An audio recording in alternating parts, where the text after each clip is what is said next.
passé tout de même. Quand j'entends dire qu'on est en dette, etc., la dette, elle n'a pas été faite pour construire un seul hôpital, elle n'a pas été faite pour ouvrir des écoles, elle n'a pas été faite pour la population. Elle a été faite effectivement par les banquiers. Et comme j'attendais que M. Fillon nous explique qu'on était en faillite et qu'il n'y avait plus d'argent et qu'on ne pouvait plus payer les services publics, j'ai repris le tableau de classement des fortunes publié par Forbes donc en mars dernier.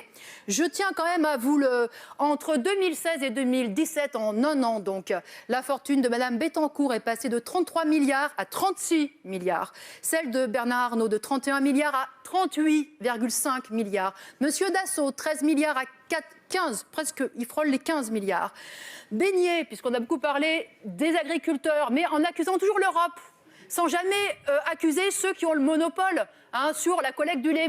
L'empire Beignet, l'empire du fromager, là, eh bien alors lui, il est carrément passé de 4 milliards en 2013 à 10 milliards en 2017. Et dans le même temps, comme par hasard, le prix payé aux producteurs de lait a, diminué. Alors voilà une des raisons aussi de l'appauvrissement.